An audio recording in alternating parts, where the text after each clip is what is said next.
그러면 오늘 내용도 시작해 보도록 하겠습니다. 이번 주에는요, 인공지능이 이제 마케팅에서 어떻게 활용이 되는지에 대해서 한번 알아볼 건데요. 오늘 준비한 두 가지 내용이 이제 군집화랑 연관 규칙 분석이라는 거거든요. 그래서 군집화는 어떤 거냐면 이제 비슷한 애들끼리 묶어주는 거를 군집화라 그러고요.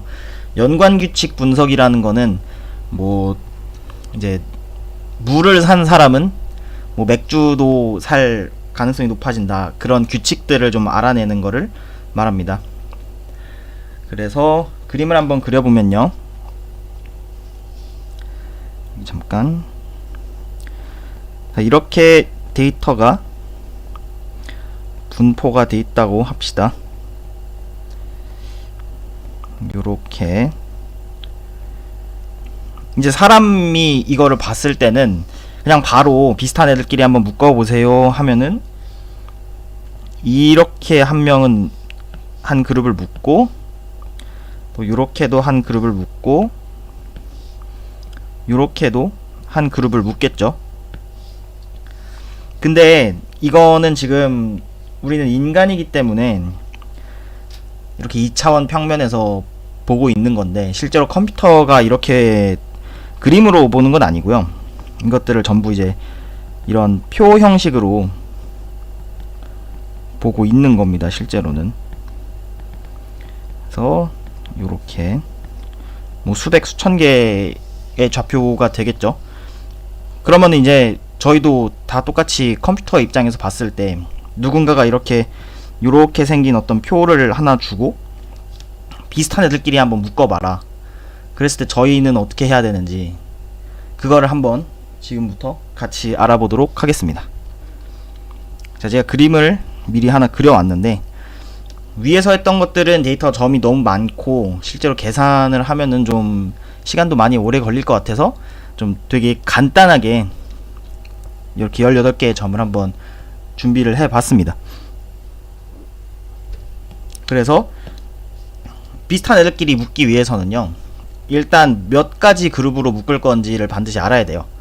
그래서 이번에는 2개의 그룹으로 묶는 걸로 한번 해보겠습니다. 그러면 2개의 그룹을 묶기 위해서 가장 그 그룹의 중심이 되는 점 하나를 랜덤하게 정해주는 거예요. 그래서 저는 이번에 얘랑 얘를 랜덤하게 잡아주겠습니다. 그리고 평균이라는 기호 때문에 이제 뮤1이라고 적고 얘는 뮤2라고 해놓을게요. 그러면 나머지 이 현재 저희가 갖고 있는 중심점 2개를 제외하고는 나머지 데이터는 이제 어느 그룹에 속해 있는지를 모르잖아요. 그래서 그거는 어떻게 묶어주냐면 그 중심점에서 가장 가까운 그룹으로 묶어주는 겁니다. 그래서 얘를 보면은 뮤1이랑 뮤2 사이에 거리가 있는데 뮤1이 좀 더 가깝기 때문에 얘는 1번 그룹으로 분류가 되는 거고요. 얘는 잠시만요.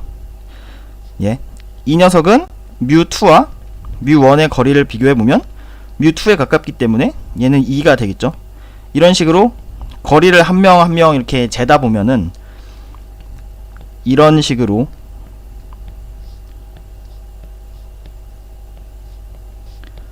둘둘, 오른쪽에 있는 애들은 다 2겠죠. 이런 식으로 분류가 될 겁니다. 그러면 이제는 각 그룹의 어떤 그런 추정을 해놨기 때문에 새롭게 중심점을 업데이트를 해야 돼요. 그래서 기존에 갖고 있던 뮤1, 2를 지우고 새롭게 한번 계산을 해봅시다. 그래서 그룹 1은 요렇게 묶이죠. 그래서 아마도 중심의 이동은 없을 거라고 생각이 돼요. 뮤1이죠. 그리고 나머지 애들은 요렇게는 2번 그룹이잖아요. 얘 중심은 어디쯤에 올까? 그래서 그려보면 뭐 한 요정도에 존재한다고 합시다. 여기서 이제 새롭게 업데이트되는 중심점들은 반드시 저희가 갖고 있는 데이터에 속해 있을 필요는 없어요. 그래서 새롭게 2개의 중심을 찾았다면 그 전에 묶었던 그룹은 전부 지우셔도 되고 새롭게 다시 분류를 시작합니다. 그러면 얘는 1이겠죠? 얘도 당연히 1이고 여기까지는 1일 거예요. 얘는 2겠죠? 여기서부터는 여기도 당연히 다 2고 그렇죠? 그럼 한번 다시 봅니다. 이제는 여기까지가 1이죠. 여기서부터는 2고요. 한번 다시 뮤1은 이번에 변동이 있습니다. 그죠? 그래서 여기로 올 거고 뮤2는 좀 더 오른쪽으로 가겠죠. 대충 요정도 올 것 같네요. 그러면 또 분류했던 거 다시 초기화 시키고 또 한번 보면 이제는 저희가 좀 직관적으로 알 수 있듯 왼쪽에 있는 점들은 1이고 오른쪽에 있는 점들은 2라는 거를 알 수가 있을 겁니다. 여기서부터는 더 분류를 해도 이렇게 중심점이 가운데로 이동만 할 뿐 이런 점들이 실제로 데이터 점들이 어떤 분포가 달라지는 게 아니잖아요. 속해 있는 점들이. 그래서 더 이상 이제 데이터들의 어떤 속하는 그룹의 변동이 없으면 업데이트를 그렇게 될 때까지 업데이트를 진행한다고 생각하시면 될 것 같습니다. 네. 그러면 위에 봤던 이거 있죠? 요 삼각형 구도로 한번 간단하게 한번 보도록 하죠. 실제로 뭐 계산을 하는 건 아니고요. 요렇게 삼각형 구도로 분포가 돼 있다고 합시다. 요렇게. 그럼 이번에는 3개로 분류를 한번 해볼게요. 그룹이 3개면 1번 그룹은 여기서 얘를 선택했고요. 빨간색 그룹은 얘를 선택했고요. 그리고 파란색은 요거를 선택했다고 합시다. 그러면 녹색은 대충 봤을 때 이렇게 묶이겠네요. 이 안에 있는 애들은 다 녹색일 거고 그리고 여기 중간 정도 뭐 요렇게 해서는 빨간색 그리고 나머지는 파란색에 속해 있을 거라고 봐도 되겠죠. 그럼 이번엔 무게중심 업데이트를 해봅시다. 초록색 그룹은 다시 안으로 잘 모였고요. 빨간색은 살짝 오른쪽으로 이동했고 파란색은 오른쪽으로 많이 이동했죠. 그러면 다시 구획 나눠놓은 거 지우고요. 다시 구획을 나눠보면 이번에는 요렇게는 빨간색이구나. 여기까지는 파란색이구나. 얘는 녹색이구나. 이런 식으로 분류가 잘 됩니다. 여기까지는 이해하는데 무리가 없을 거라고 생각을 해요. 그리고 보시면 제가 계속 여기다가 K는 3, K는 2 이렇게 적어놨잖아요. 그래서 군집화는 군집화인데 우리가 이 무게중심을 이용하고 그룹의 개수를 정해줘야 된다 해서 이거를 K-means 클러스터링이라고 부릅니다. 여기까지가 군집화를 한다면 가장 대표적인 알고리즘 중 하나입니다. 그래서 군집화는 여기까지 알아보도록 하고요. 이제는 연관규칙 분석에 대해서 한번 알아보도록 합시다. 제가 지금 여기다가 그려놓은 표는요, 어떤 매출 이력, 장부 뭐 이런 느낌의 표라고 보시면 되고요. 맨 위에 줄이 1번 손님, 그 다음이 2번 손님, 이런 식으로 손님들이 뭐를 샀느냐. 그래서 1번 손님은 사과랑 치즈랑 물을 샀고 3번 손님은 수박, 사과, 물을 샀고 이런 것들을 가리켜주는 이제 매출 이력표입니다. 그래서 연관규칙 분석이라는 건 뭐냐면요, 이런 매출 이런 장부만 보고서 사과를 산 사람이 물도 같이 여기죠. 사과를 산 사람이 물도 살 가능성은 얼마나 될까? 그리고 물을 산 사람은 바나나를 얼마나 자주 살까? 치즈를 산 사람은 물과 맥주를 얼마나 자주 살까? 이런 거를 좀 분석하는 그런 도구예요. 그러면 이거를 어떻게 규칙을 찾아낼 수 있을까? 이럴 때 사용되는 도구가 바로 고등학교 때 제가 정말 싫어했던 확률과 통계를 이용한다는 거죠. 그 중에서도 통계를 이용한다. 죄송합니다. 확률을 이용합니다. 예. 그래서 확률에 대한 아주 기본적인 것들을 좀 다루도록 할게요. 어떤 사건이라는 건 이제 뭐 동전을 던져서 나온 게 앞면, 뭐 던져서 나온 게 뒷면, 이런 식으로 저희가 뭔가를 이제 실제로 실행이 되는 것들을 말하고요. 그래서 어떤 사건에 대한 확률은 어떻게 정의가 되냐면, 이게 정의가 확실하진 않은데 그 좀 직관적인 이해를 돕기 위해서 살짝 그 엄밀함은 빠질 수 있다는 거 양해 좀 부탁드릴게요. 그래서 일어날 수 있는 모든 사건의 집합의 크기와 사건 A에 대한 크기의 비로 나타낼 수가 있는 거예요. 주사위로 예를 들면요, 일어날 수 있는 모든 사건은 1부터 6까지가 되겠죠. 그죠? 그리고 던졌을 때 짝수가 나온다. 그거는 2번, 4번, 6번 이렇게 있겠죠. 그럼 이때 전체 집합의 크기는 6이고 짝수의 크기는 3이기 때문에 주사위를 던졌을 때 짝수가 나올 확률은 6분의 3인 0.5, 즉 50% 확률이다. 이렇게 정의가 돼 있는 겁니다. 여기까지는 아주 쉽죠. 그러면 그림을 또 한번 그릴 건데, 발생할 수 있는 모든 사건의 집합을 U라고 했죠. 그래서 이 안에 사건 A와 사건 B가 동시에 존재한다고 해요. 그러면 이 그림만 보면은 A가 발생하는 거와 B가 발생하는 것, 그리고 A, B가 동시에 일어나는 것도 있잖아요. 그래서 A, B가 동시에 일어나는 거를 결합 확률이라고 해서 이런 식으로 표현을 합니다. 이거는 즉 A와 B의 교집합의 확률이라고 생각을 하셔도 돼요.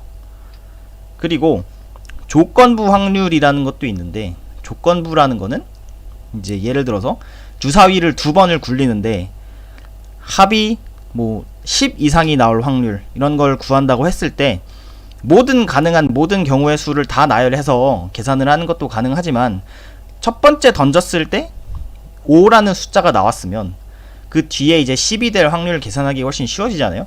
왜냐면은 앞에 5가 나온 걸 알았으니까 10 이상이 되려면 뒤에 나와야 되는 두 번째 주사위를 굴렸을 때는 5랑 6만 나와야 되니까 결국엔 이제 3분의 1이죠. 예, 33% 정도. 그렇게 조건부 확률이라는 것도 존재를 해요. 조건부는 이런 식으로 적어놓고요. 여기서 B가 바로 그 조건입니다. 이거는 어떻게 정의가 되어 있냐면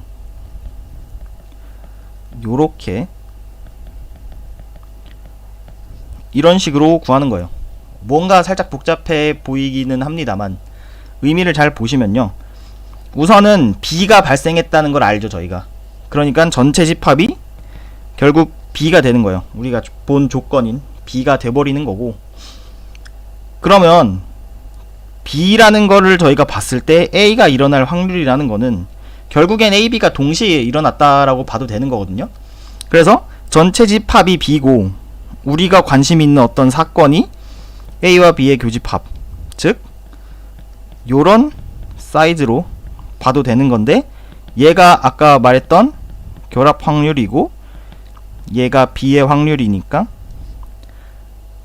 뭐 굳이 설명을 해드리자면 전체 집합이 B로 바뀌고 A와 B가 동시에 일어났기 때문에 그때의 결합 확률과 B의, 그러니까 관측한 사건의 확률의 B라고 조건부 확률을 정의할 수가 있습니다.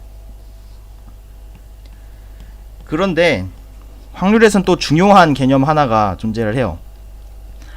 여기서 얼마나 많은 분이 이런 거를 했을진 모르겠는데, 예를 들어 저희가 강원랜드를 가서 슬롯 머신을 돌린다고 생각을 할 때, 슬롯 머신이 50%의 확률로 돈을 딸 수 있는 아주 좋은 기계라고 합시다. 근데 첫 번째 기계 돌렸다고 해서 꽝이 나왔어요. 그 다음에도 꽝이 나왔어요. 그 다음에도 꽝이 나오고 꽝이 한 20번 나왔습니다. 그럼 다음에 올 놈은 당첨될 확률이 높을까요? 아니면 다시 또 떨어질 확률이 높을까요? 이런 거를 이제 아주 유명한 그 독립사건이라고 하잖아요. 그래서 사실은 앞에 얼마나 많은 꽝이 나왔다고 하더라도 지금 당장 굴리는 슬롯머신은 50%가 계속 유지가 되기 때문에 이런 걸 이제 독립시행이라고도 하고요. 독립사건 이런 식으로 표현을 하는데, 바로 이 독립이라는 겁니다. 독립이 뭐냐면 조건부에서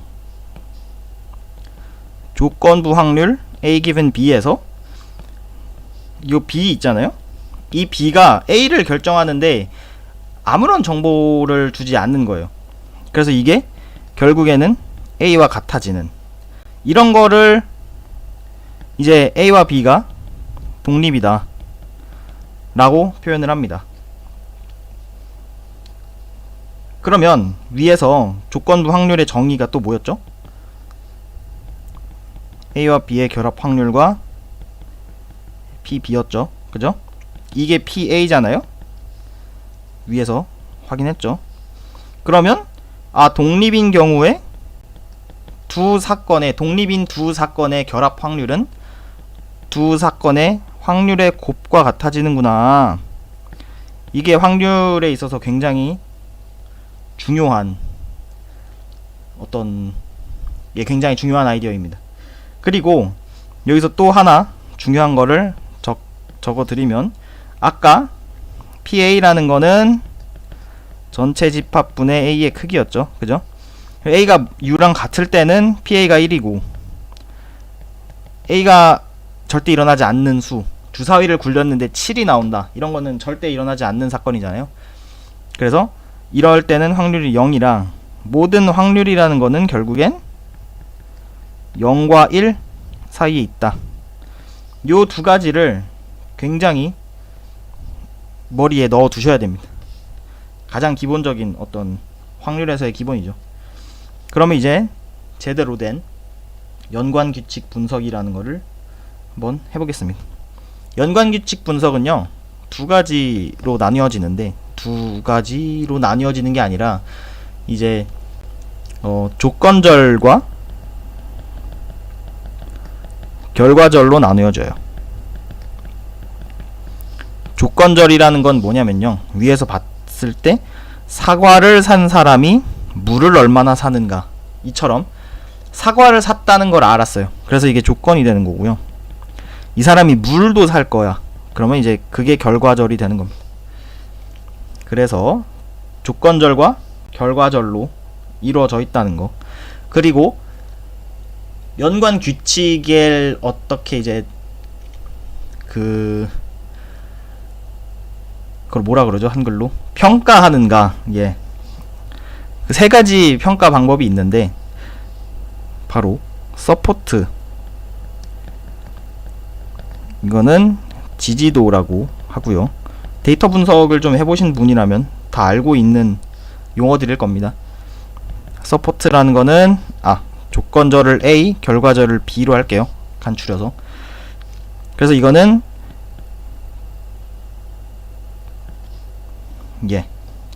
A가 일어날 확률, 조건절이 발생할 확률을 의미합니다.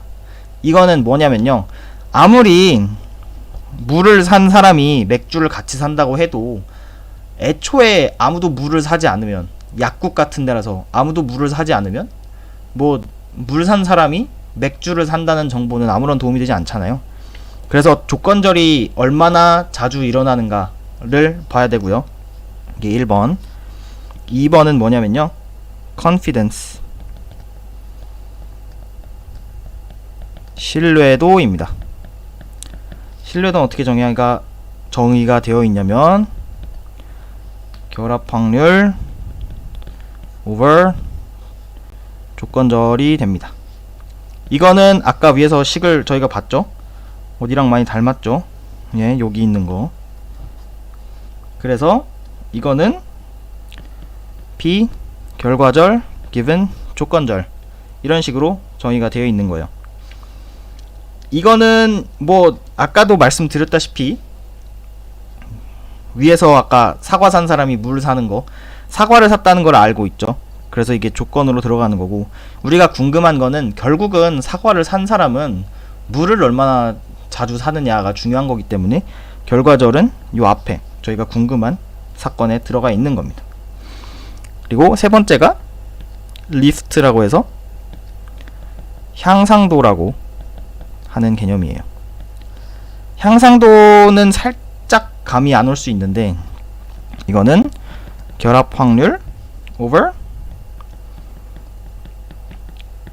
이렇게 두 확률의 곱.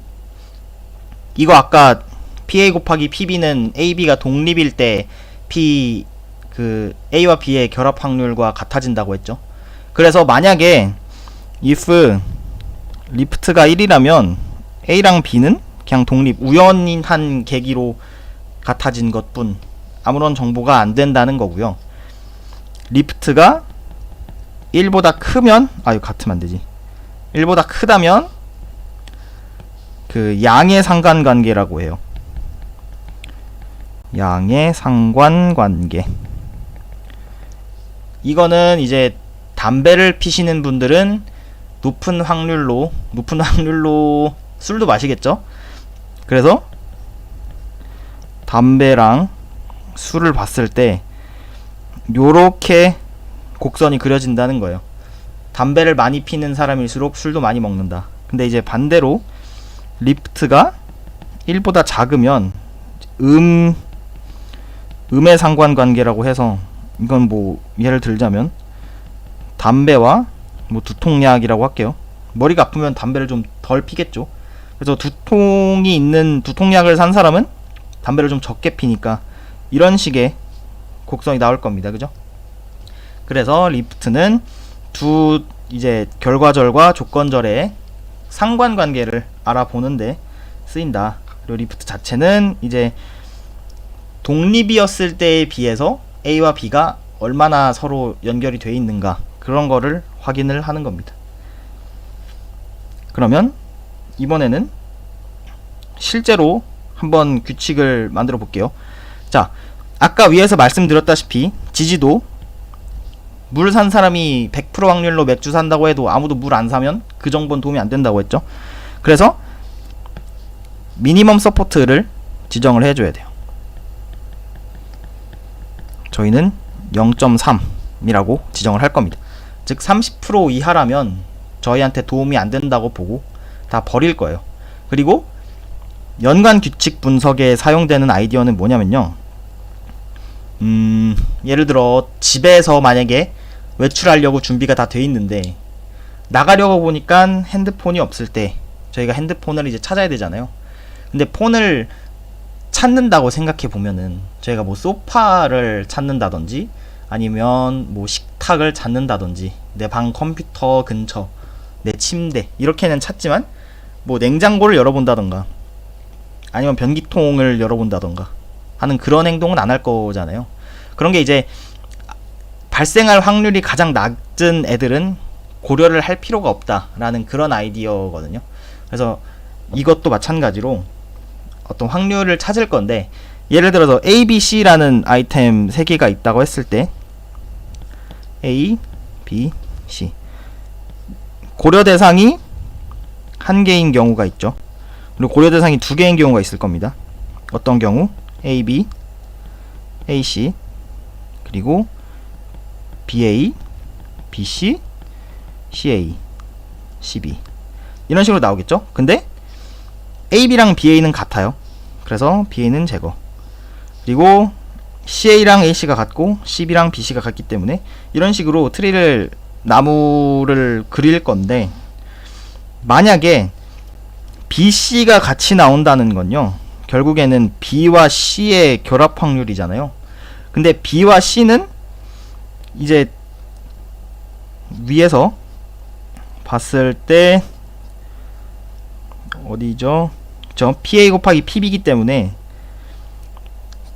반드시 PA 이거는 PB 혹은 PC보다 반드시 작아요. 그래서 B 자체가 애초에 발생을 하지 않는 애라면 BC 마찬가지로 더 이상 고려를 할 필요가 없어진다는 얘기거든요.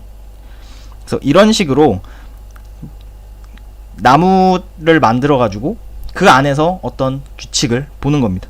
규칙은 무엇을 보는 거냐? 위에서 설명했던 이 세 개, 서포트와 컨피던스와 리프트를 이렇게 자기 필요에 따라서 좀 섞어 쓰면서 규칙을 분석을 하시면 돼요. 그래서 제가 갖고 온 샘플 데이터로 한번 같이 보도록 합시다. 여기 있는 아이템이 뭐가 있냐면요, 사과가 있고요, 치즈, 물, 맥주, 바나나, 수박, 옥수수 7개가 있네요. 그러면 아이템이 한 개인 경우 사과, 치즈, 물, 맥주, 바나나, 수박, 옥수수. 자, 그럼 얼마나, 아이고 시간이 10분 남았다고 하네요. 얼마나 자주 일어나는지 한번 볼게요. 사과 여기 한번 나왔죠? 얘는 안 샀죠? 얘 샀죠? 얘는 안 샀네요. 0.5. 치즈는 1명, 2명, 3명. 3명이 샀으니까 75. 물은 하나, 둘, 셋, 넷. 4명이 다 샀네요. 100% 1. 맥주는 하나, 2명. 0.5네요. 바나나는 1명이 샀죠. 0.25. 수박은 또 1명. 25%. 옥수수도 25%. 근데 저희 최소 지지도가 0.3이라고 했으니까 앞으로 바나나와 수박과 옥수수는 더 이상 저희는 고려를 하지 않습니다. 일단 지워줍니다. 그러면 이제 하나인 경우는 봤으니까 아이템 2개인 경우도 볼게요. 사과랑 치즈를 같이 산 사람은 한 명이네요. 한 명이면 4분의 1, 0.25. 그리고 사과랑 물 산 사람은요, 한 명, 2명, 0.5고요. 사과와 맥주는 같이 산 사람이 없네요. 0이고요. 그리고 치즈랑 물은요, 이게 생각보다 경우의 수가 많이 나오네요. 1명, 2명, 3명. 4분의 3이니까 0.75. 치즈랑 맥주는 1명, 2명, 0.5. 마지막이네요. 이제 물이랑 맥주는 1명, 2명이네요. 0.5.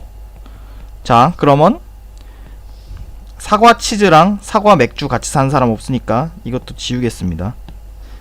자, 그러면은 2개는 나왔으니까 3개 볼게요. 3개는 뭐 생략하겠습니다. 되게 많이 나올 것 같네요. 이렇게 해서 쭉쭉쭉 가서 모든 아이템 개수인 7개까지 전부 고려가 되면 가지치기를 통해서 중요한 정보만이 남겠죠. 여기서 만약에 신뢰도를 볼게요. 위에서 봤던 예시 중에 치즈를 산 사람은 물과 맥주를 얼마나 자주 사는가를 보면,